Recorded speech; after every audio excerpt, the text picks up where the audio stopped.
the services which the dealerships provide to the customer. One is selling the new car, the other one is selling the used car. We have seen into the details that how this the both of the service works in dealerships.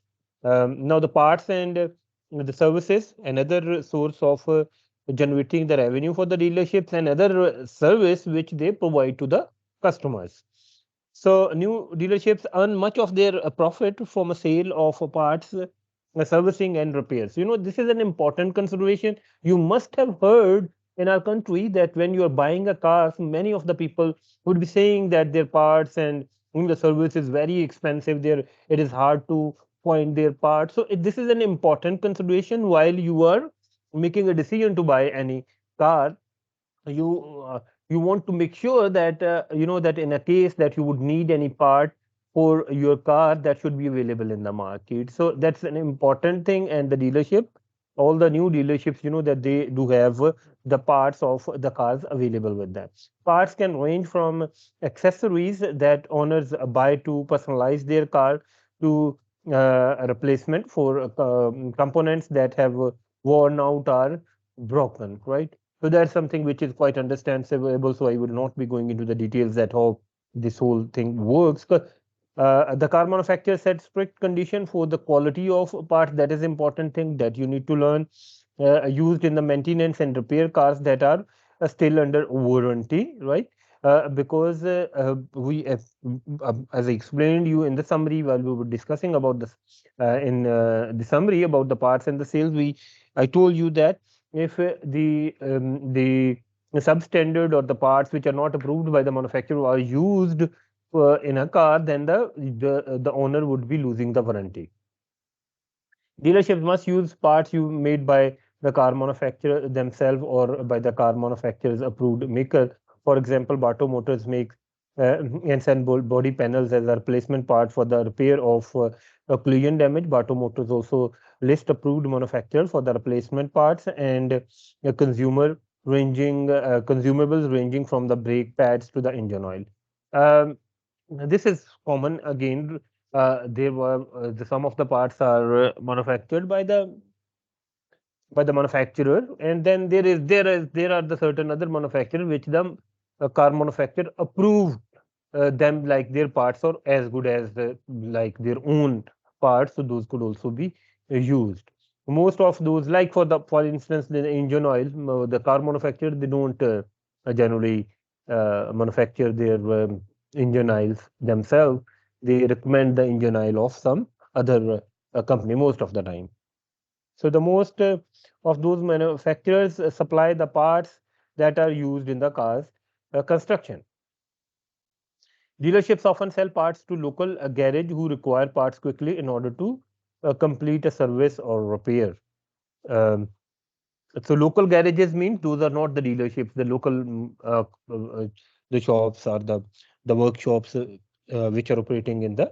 So you got a two type of the customer. One is the kind of a corporate customer. You get those shops B2B, and the other one is the B2C. You are selling to the customers. Right, to accessories are often sold along with the car itself. Some dealership uh, accessorize their cars with the floor mats and boot liners in order to make them more attractive to buyers, and then incorporate the price into the car's total selling price. Parts can also include merchandise such as hats, t-shirts, bags that carry the car manufacturer's branding. So this is a kind of a promotional material. Supply chain management function is important for dealerships because you are procuring the parts and then selling it. So you need to have uh, a good inventory management system. You should know that how much of the parts are sitting there in your store. You need to define that that the parts which is not recommended, that the parts are sitting in the workshop for a long time, or you have purchased the engine oil and that has expired and not used. That's very important. So inventory management is a very important function in your dealership. A good business relationship with the approved part manufacturer is also important to keep the inventory low. So again, inventory, keeping the parts inventory would be adding to your working capital. As a standard, the organization would like to keep their working capital low because this is your cash which is tied up there. So usage of an poor quality or unapproved part, including car maintenance, can result into the claim by the customer. Like they could claim that that I have lost my warranty because of the poor service or the part that was not approved by the manufacturer, and your workshop or the dealership has installed it there. So supply chain management, there are the suppliers, manufacturer, it involves the warehouses, stores, customers, there are the various, the aspects of the supply chain management. You need to make a supply chain strategy. You need to make a plan. You need to make this arrange this logistic management. We have been told that you are importing the part from the outside country. You actually, the cars are also being delivered mostly from the other countries. So logistic is a very important part, and we have been told that that it is not like that you would be placing an order and you would be getting the car next day. Sometime the the delivery might take a considerable amount of the time, and during that time the customer might get annoyed and they might go to another dealership, right? Then the asset management is a part of the supply chain management. All of these are, the expensive inventories, so that require a proper management. Then the procurement, information management, etc. The information management is very important because all of this information, the parts and the other inventories would be fed into the system. So system gonna keep a track of it. So you would know that how much of the inventory is available in each of your dealerships. And sometime that if a one dealership doesn't have any part, you could check that whether that part is available on the other dealership, and then could be transferred from that dealership to the dealership where it is required. Then again, this is the concept of a JIT, just-in-time inventory, that is a part of the total quality management. You are keeping your inventories low. Again, the idea is that the inventories are holding your capital, so it's better to keep them low. A Kanban, there is a pull concept that you would be keeping an inventory. If it reaches to a certain level, then a new order is generated by the system, and that those parts are delivered to your dealership. You would know that what is the lead time. You would so accordingly, you would be defining that level, that that this is the level where we reach. Uh, when we reach there, we need to place a new order. So that before finishing there, before that inventory finishes, we will get it replenished by the new shipment. Establishing a vendor relationship, that's very important. Your system might be talking to each other, integrating the system. That would be great. That would be giving a better control. Than when the order is placed, you would be able to locate that what is the progress of it. Fine tune the inventory, basic skill, build the skills and capabilities of your employees, so to manage it and handle it, those use those systems effectively, fully capitalize the potential of the systems. In many organizations, the systems are there, but the people are not skilled. They don't know that how to exploit the true potential of those systems. A product and process, refine the product and process KPIs. It's not like that you would be writing all of these eight steps. You could like adjust it, but you should have an idea that what this GIT is all about. Then the part and service continues because involves like a different type of the services. About the parts, we have studies now. The servicing car require regular maintenance in order to prevent the breakdown and to minimize wear. Most cars require an annual service during which the various checks and the adjustments are carried out, and lubricant and hydraulic fluids are replaced. Car manufacturers also specify the maximum distance that can be driven between the services. So car may have to be serviced, for example, every 15,000 kilometer or every 12 months. There are some of the car checks which are linked with the mileage, and the other one are with the time. This is again a regular thing. If you are maintaining a car, you must be having an idea that you will go after 5,000 kilometer for the change of the lubricant, for the change of the oil filter, air filter, AC filter, etc., etc. So new car dealerships attempt to sell servicing to customers who have bought car from them. Customers are often attracted by the fact that dealerships use good quality. Now, this is very important. The customer perception management. Customer is coming to your dealership with an expectation. So, if they are getting that service, then they would be happy customer, and then they would be referring the other customers to your dealership. But if they are not happy, then that's a problem. Like uh, customers are often attracted by the fact that the dealerships use good quality parts as recommended by the manufacturer, and workshop staff have specific training in the maintenance and repair of the car that the dealership sells. So maintaining quality is critical success factor, and disgruntled customer can cause reputational risk to your dealership. You know that the customer, again, customer relationship management and quality of the service. Then the mechanical repairs may be required because of the damage caused by an accident or the failure. Or these are now the regular interval. This is the service that you need to go every 5,000. I take my car. You might be taking your car every 5,000. For the new car, this is important. They for a certain time limit. You know that you need to do it. Then. Then comes the mechanical repairs. The repairs may be required because of the damage caused by an accident or the failure of a component. These are generally non-routine in nature, and so customer may prefer to have their car repaired at a new car dealership whose workshop staff are expert in their model of car. The cost of repair is often covered by a car manufacturer's warranty, which means that dealership invoice the car manufacturer instead of customer. Now, the servicing is a regular interval thing. Now, this is something, if something goes wrong and that is covered under the warranty, then you will take the car. There are the various systems in the car. So if something start misbehaving, and that is under the warranty, you will go to the dealership. Okay, the cost of the repair is often covered by the car manufacturer's warranty, which means often means that if it is covered under the warranty, then the owner, car manufacturer. If it is not covered under the warranty, then the owner will have to pay for it. Occasionally, a car manufacturer announces a recall of a model that may be subject to a known defect.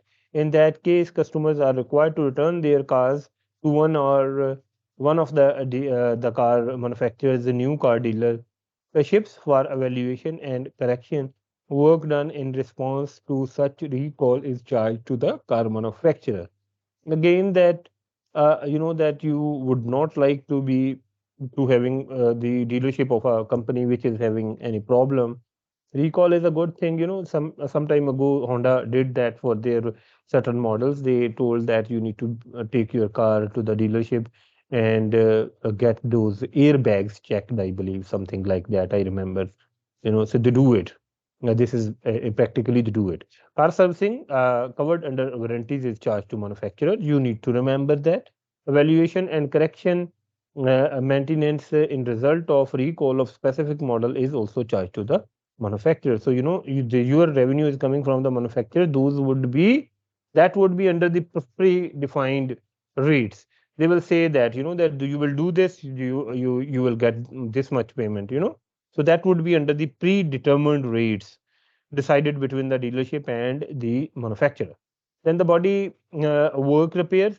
Car bodies can be scratched or dented because of the accident. Car manufacturer required their dealerships to have the necessary equipment and skilled body workshop staff to repair any such damage. So again, this is something quite understandable. You could get a insurance if you want. That's quite common. The insurance company provide such facilities. So many of the activities are being performed at dealership. Therefore, the concept of activity-based costings are applicable. Now there are the overhead, the space, utilities, etc., etc. There are so many overheads which are being used by the your different activities. Now the body work is a different activity, mechanical repair different, servicing different. So activity case cost busting can be applied. Although we know that from it is very obvious that we have been told that most of your revenue is coming from the sale of the used car, and that is coming from the sale of the product and the service and the insurance and financing, actually you are not making a very good profit from the sale of the new car, although your most of the resources are being consumed by which activity? Sale of the new car. You got the sales executive, sales manager, there is a showroom. The prime location is allocated for the new car. But the idea here is that the sale of the new car actually attracts the other opportunities of the business for your company. Then the finance and the insurance. Car dealerships can earn commission for introducing a buyer to lender and provides other service such as the extended warranties. These are referred to as the finance and insurance. Customer often require the personal leases or loans to finance their acquisition of a new or used car. Car dealerships generally have a relationship with a bank and or a leasing company that enable them to assist the customers to complete an application for a loan or a lease. Bank pay commission to the dealership whenever such applications are accepted.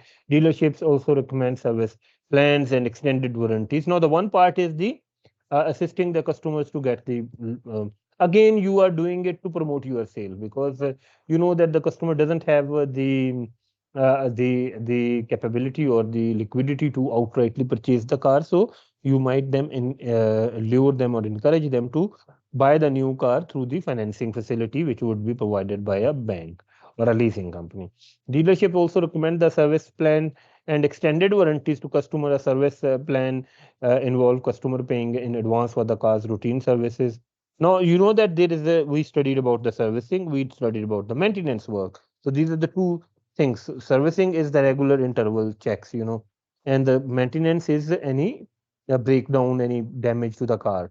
So those both could be covered through a warranty. Servicing in the maintenance plan involve customer paying the advance for the car routine servicing and maintenance. That might involve a lump sum advance payment that will cover servicing cost for say 3 years. Alternatively, the scheme might involve a monthly payment over the period covered by the plan. The service plans are usually offered by the car manufacturer who pay dealership a commission when they persuade the customer to buy a service plan that cover their new car. Extended warranties. Now, these service plans are actually offered by the manufacturer, so you know that you won't be doing anything in it. You just be getting the commission. But if this service plan is offered by you by your car dealership for a 3 years, you know that then you need to understand that the revenue would be recognized under the IFRS 15 revenue from the contract where you have taken let's suppose that they have paid you all for the 3 years. Now the services have not been provided yet. So, the matching principle, you would be recognizing the revenue only when the services are provided. So, you know that you will be recognizing the revenue as the contract would be progressing.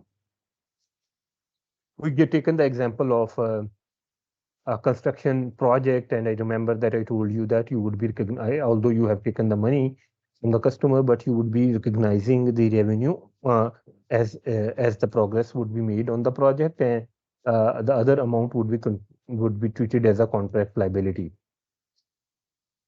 Okay. Extended warranty supplement the standard warranty offered on a new or a used car. Car manufacturer gives standard warranties to repair manufacturing defects typically for 3 years from the date of sale. Those warranties are transferable when the cars are sold. So the customer buying a 2-year-old car, so a customer buying a 2-year-old car would benefit from the remaining year of its original 3-year warranty. Customers can, if they wish, pay to extend their warranty at the time of purchase. Like instead of 3 years, you would be asking for maybe 5-year warranty, so you will have to pay at the time of the purchase. If you want, you can buy it later on as well. Extended warranties can be offered by warranty provider who pay dealership a commission when this is the third party now. Please. Hello Yes, please. Sir ये sir जो आपने बता दिया ये so customer bye a 2-year-old car would benefit from the remaining year of 3-year warranty. ये मुझे समझ में नहीं है इसका क्या मतलब है। इसका मतलब ये है कि 3 साल की वारंटी थी, मेरे पास गाड़ी थी, मैंने आपको बेच दी, 2 साल मैंने इस्तेमाल किया, अब 1 साल की वारंटी आप इस्तेमाल करेंगे।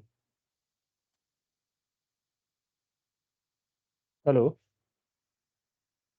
जी सर। अताउल्ला साहब, आई समझ? वारंटी जैसे होती है रिमेनिंग, कोई तो भी आप जब चीज लेते हैं तो उसकी अगर वारंटी बकाया जात होती है तो जो जो परचेज हाँ कर जी, लेता है वो उसको इस्तेमाल कर सकता है ना। हाँ जी, 3 ईयर का तो वारंटी आ गया ना सर, फिर उन्होंने ले लिया तो 2 ईयर का ओल्ड का जो है ये थोड़ी सी कंफ्यूजन है। यार अंग्रेजी की वो अंग्रेजी लिखी हुई है ना ऐसे, मैं आपको बता रहा हूँ ना, इस अंग्रेजी का मतलब ये है कि अगर 3 साल की वारंटी थी ना, तो उसमें से जो 2 साल अगर पुरानी आपने गाड़ी खरीदी है, जो गाड़ी नहीं थी तो 2 साल पुरानी हो गई है, तो अब उसमें 3 साल की वारंटी थी तो 1 साल की वारंटी रह गई है ना।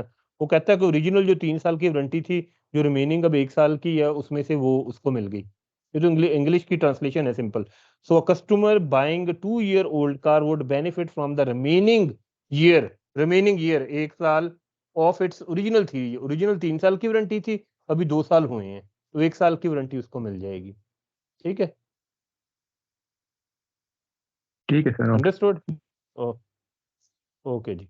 So yes sir. extended warranties can be offered by the warranty provider who pay dealership commission when a customer buys one of their warranties.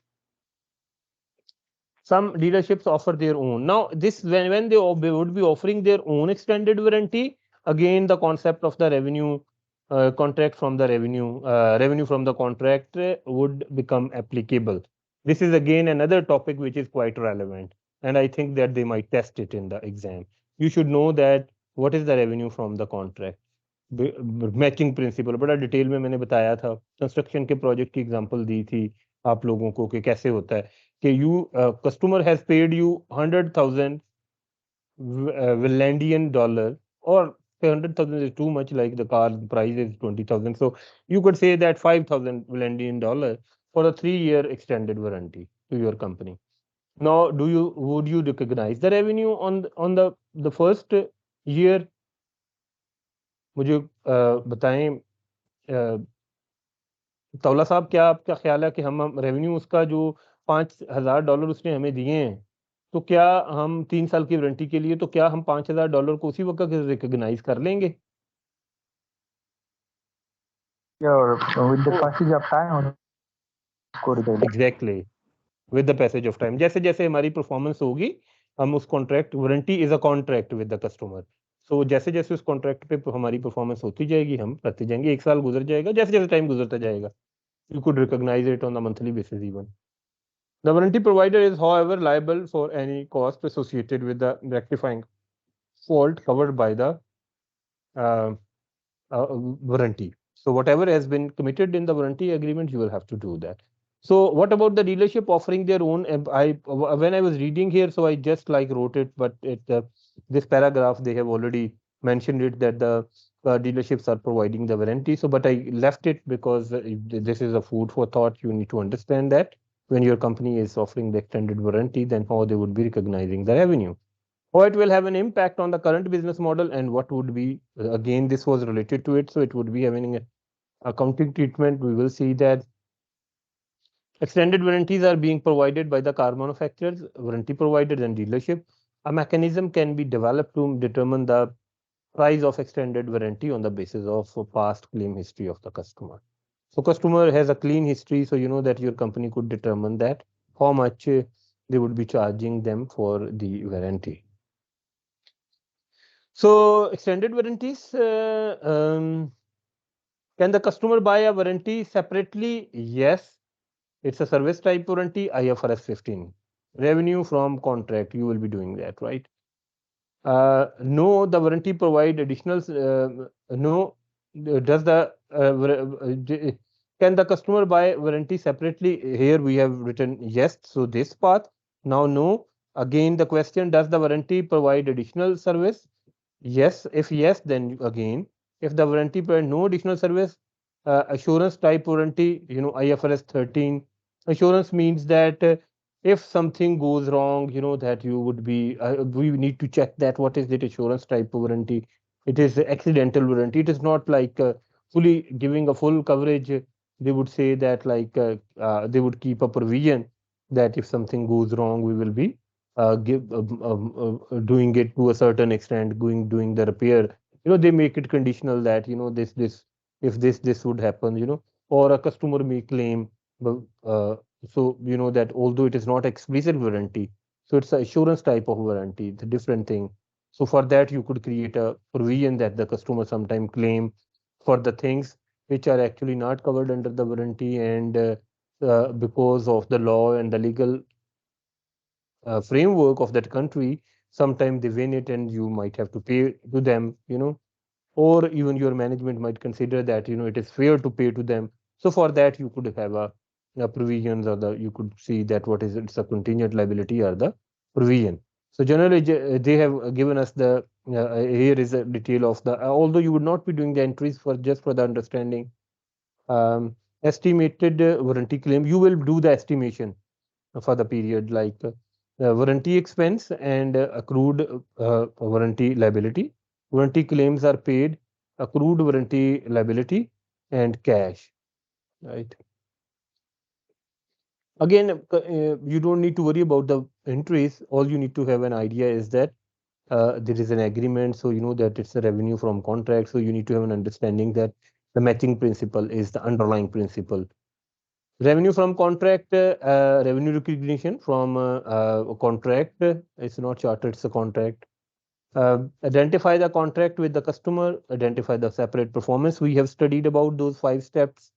Identify separate performance obligation in the contract, determine the transaction price, allocate transaction price. You know that you would be allocating it for every year for, let's suppose that every service which is which you would be providing, then revenue recognize the revenue, um, recognize revenue when the entity satisfy a performance obligation. Staff roles. We have discussed briefly about the staff roles. Here we're going to look at it in a detail.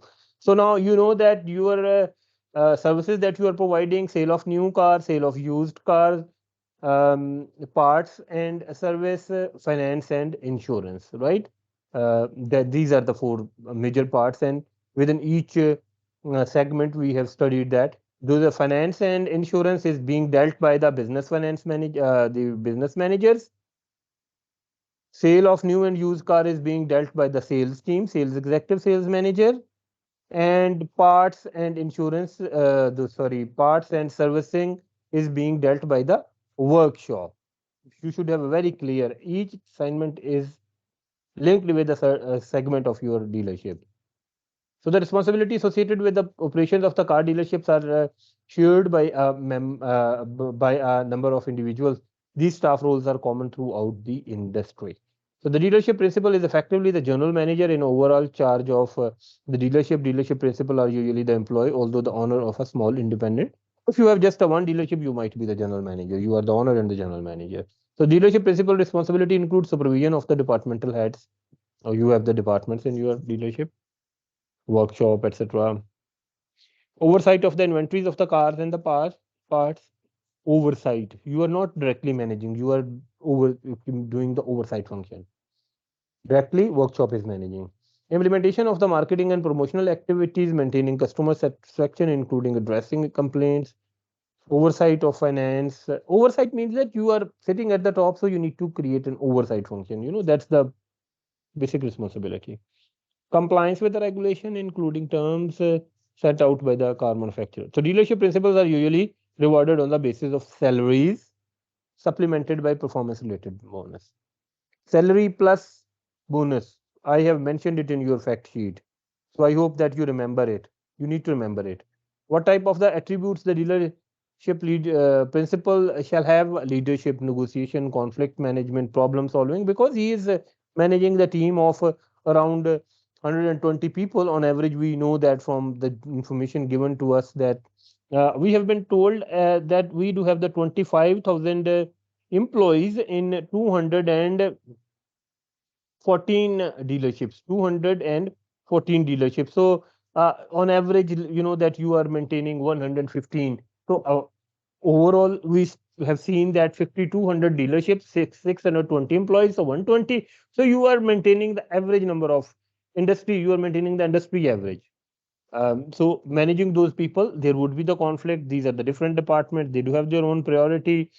Seller, A sales executive might not be in a new car dealership sale executive might not be interested to refer the customer for the used car, although they know that the used car would be meeting a best requirement, would be meeting the requirement of this customer in a more appropriate manner, but they might be pushing the customer to buy the new car because they know that they would be getting the incentive on their own sale. So there must be a conflict. So dealership principal need to create a goal congruence, like the environment where there's a teamwork and everybody is working to optimize the performance of the dealership and cup car.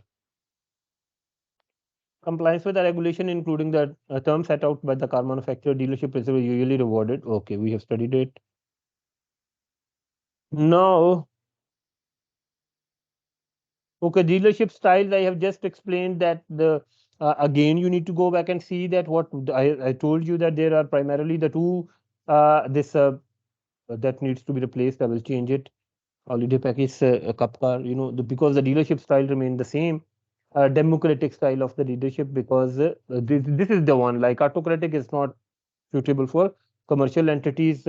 Lessons where to certain extent you could do that, and you could let the manager sales, head of used car sales, and the workshop service manager to operate independently, and but you know that the role tells that you are keeping an oversight, so there is an active involvement from your side, so the lessons where would not be suitable maybe. Then staff role, after the principal dealership principal, we got the sales manager and sales executive. So sales executive are responsible for negotiating sales with the customer. This requires sound product knowledge and the ability to match customer need with the cars that are in inventory or that can be obtained. So now, when you would be visiting the dealership, what the first question the dealership a sales executive would ask, they would ask you that what is your budget like, what you are looking for. This is the information.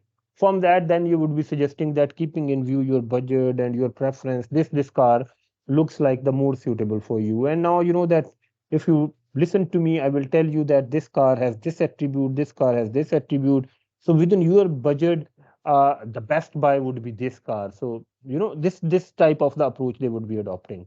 So it may also be necessary to negotiate the prices with the customers who are seeking a discount on an increased valuation of their existing car, if that is being offered in part exchange. So when you are going for part exchange, you would say that that my used car should be bought at a best price. Sales managers have oversight of the sales team. They monitor the performance of the sales executive. They also authorize any inducement that sale executive wish to offer to order to complete a sale, such as discount or generous part exchange prices on customer existing cars. So this is a problem, like the person who is dealing with the customer is not doesn't have the authority to offer them the discount on the spot, because that just imagine that you are in a negotiation with the customer, you are persuading them, and in order just to reach the decision, now you ask him, please hold for 5 minutes or 10 minutes, I need to go to my manager to check it. So he would be running back and forth, he cannot take a decision, so that's going to hurt your the customer relationship. So field staff generally receive a moderate salary that is supplemented by performance-based bonus payments. Business managers, sales executive handle the front end of a car sale, which ends once the customer has agreed to buy the car. Business managers handle the back end, which involve negotiating the sale of additional product and the service, including financing, service plan, and extended warranties. That's again, you need to remember, business managers are usually rewarded in similar manner to sales staff.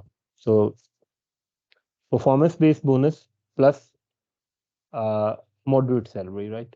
Dealership staff can become competitive advantage for it. That having a good staff become your strength.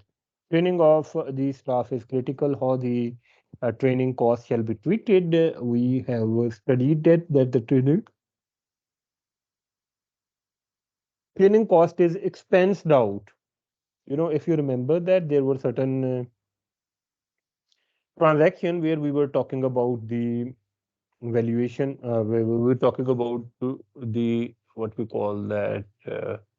goodwill calculation. There was a transaction related to the training cost, and we explained it that is expense, that it is not capitalized. So the performance based bonus shall be commensurate with the volume of sales and the profit generated from those sales. Now, why I am writing it from the sale of the new car, you are actually not generating the lot of profit, but you are generating the volume of the revenues. Whereas in sale of the warranties and insurance, you are not generating the volume of the sale, but the more profit in terms of the percentage. So your performance should be based on the both. A mix should be created. For the sales executive, maybe the revenue should become the basis for the incentive bonus, and for the business manager, maybe the profits generated, the commission income generated from the sale of those extended warranties shall become the basis for the incentive. Then service advisors and the workshop staff. Okay, the car dealerships rely heavily on the revenue generated by their workshop. Most aim to capitalize on the relationship that has been established when customer bought their car. Now, when they buy the car, they can take the car for the service and repair to any workshop, any dealership. But you would be developing a relationship with them that they would be coming to you for that service and repair. So the service advisor act as a point of a contact between the customers requiring a servicing or repair and the dealership itself. They book appointment and keep customer informed on the progress. For example, the workshop staff could discover a worn or a damaged component. Servicing advisor must be able to inform customer about the implication of any such discoveries for their safety or the reliability of their car. Service advisor can upsell workshop services to customers in order to generate the additional revenue. They might advise them of the potentially beneficial preventive maintenance that could reduce the risk of breakdown, or they might inform them of a special offers such as a discount on new tires that are being offered by the dealership. Right? Service now the service advisors can upsell workshop services to customer. They might advise them for potentially beneficial preventive maintenance.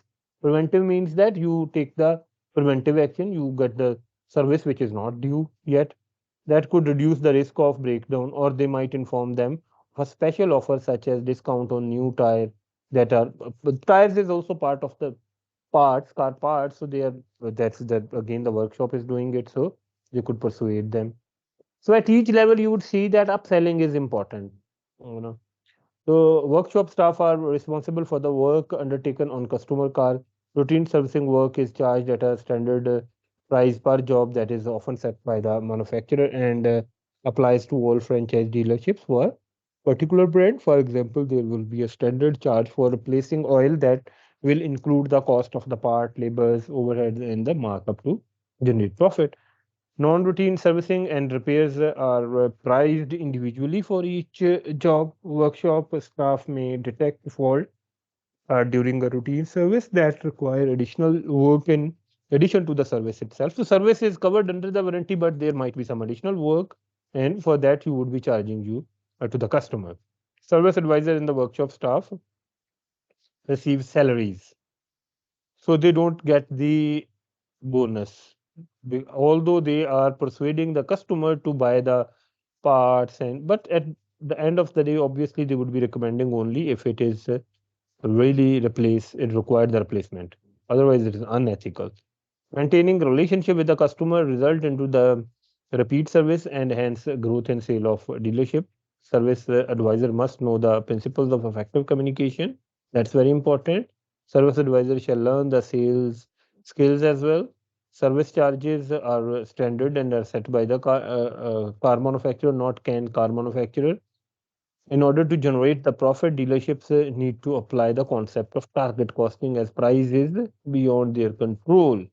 Target costing means that you would be managing your cost. And the target costing, we understand the concept, it starts from the design and design of the workshop, you know, the how you are structuring it. You might be keeping it naturally lit, like the natural light is coming there into the showroom, so you don't need to turn on the lights and similar things maybe. The only way to increase the revenue is to increase the volume of upselling. Okay, attribute of effective manager, because your dealership principal is a manager, so you know that they should have an effective communication skill. You could explain it, few words on it. You could write that why it is important. Strong leadership skill, good decision maker, technical expertise. He should have the technical expertise of the cars. That you are that those are the cars which are being sold through that dealership. Inspire a shared vision, team building skill, good. Yeah, again, you could write it from your own knowledge as well. So just imagine that you are establishing a new dealership, and the dealership principal has been given the task to raise a team. For that, that team would include the sales people, workshop people, business manager, and some other people. So you understand that how you could build a team effectively. Finding the right team member, select the right leader, allocate resources, motivate the team, select clear objective for the team, set the SOP for the jobs. Standard operating procedure means that you would be describing then what is being expected from them, the timelines, and all the details. Then a conflict has told you that you are managing a team of 120 people in the dealership, so there is inevitable that there would be a conflict, and the departments are working to enhance their volume of the revenue. So there could be a conflict. So you need to have an idea about that. What is the conflict? Defining a conflict situation could be any, but if you have the idea about the topic, then you would be able to write about it. So what type of the conflict is there between staff members? We could like, we understand that there is a horizontal conflict, a vertical conflict. That conflict with the resources, etc., etc. We studied it like in our book, so you could go back and have a look at again. What is the cause of the conflict that needs to be determined if you are going to resolve it? How this conflict would be resolved? What is the cause of the conflict and how that the conflict management techniques include compromise, win-win, win-lose, and etc. That accommodating, compromising, and then winning, avoiding, accommodating, competing, collaborating, compromising. Again, I'm not going into the details. I will share that document with you, so you will explain to your top management that this is how we can do that. Then the performance management system, you have got managing a team, so their performance is very important behavioral aspect of the performance management. Those need to be understood. Establishing a performance standard that could be sale target, customer satisfaction, etc., etc. Communicating the standards, you will be communicating with your employees about those standards, measuring the actual performance, comparing the actual with the desired performance, and discussing the result and decision making. Now, it is not like always the people would be operating, working in accordance to your direction. Sometimes they might be deviating from what you have told to them or misbehaving. For that, you need to have an understanding that how you could apply the discipline. If there is a requirement of to initiate a disciplinary action against any of your employees, you need to know the process. So you will, what is that process? What that process is that you um, communicate standard like uh, it's a like just you are talking to them, communicating them, this is the problem, to the person. You will communicate them. Then informal discussion, you could sit with them for the minor the offenses. You could talk to them that you are doing this, and it is better that you mend your ways. It's going to hurt you in the long run, such things. Verbal warning, written warning, suspension, investigation, investigative suspension, and dismissal. Moderate offense, serious offense. It depends that what type of the offense the person has committed. Or to handle the discipline that has been explained in your chapter 5E2, managing performance. Then culture, I forgot to change this slide. Okay, this culture in your company, there is no um, explicitly they have not mentioned that what is the culture of your company, but it looks like that because it's a human intensive activity, so you need to have a culture where the authorities are clearly defined. That we have been told that what is the function of the dealership principle. The authority is confined with the manager. Sales executive doesn't have the authority to give the discount, right? Similarly, there are the certain functions which are being done by the principal. So it looks like uh, that needs that authority, and the culture needs a little change.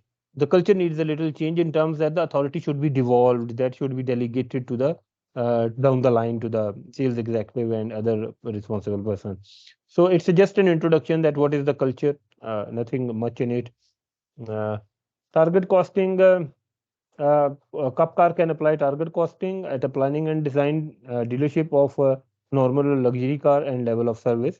When you are establishing a dealership, you should know that if you are establishing a dealership for the luxury car, that would be costing you more and the sales would be slow. So by design, it is an expensive proposition to maintain a luxury car dealership. But for the normal car, again, you will decide that how the design of the dealership is that if you are going to make it so luxurious, so huge showroom, car lot, and then a extraordinary workshop, so then you won't be able to reduce the cost during the operation. So you need to meet the standard, but you need to get the best quality in the good price for all of the your functions. Detailed design, size, and location of dealership can contribute to the cost. Operational preparations like increasing the online sales to save showroom space, continuous. It should be continuous product and sales training of the staff. Again, target costing has been explained. I'm leaving it. Target costing, value engineering. Value engineering is used in target costing to reduce product. Like as I told you that what is your cost, like how you from where your overheads are coming. Your overhead is coming from the dealership facilities, dealership infrastructure, employment, other facilities. Value engineering is used to target costing to reduce product cost by analyzing the trade-off between different type of product functionality and total product cost. This is basically purely for the manufacturing environment, but you could also analyze that which of these services are giving benefit to the customers, right? So you could see that you would be emphasizing more on it, and the one which are not giving the benefit might be eliminated. Then the Cuppcar was founded. Let's take again a small break of 5 minutes. I just need to take water. 5 minutes break, right?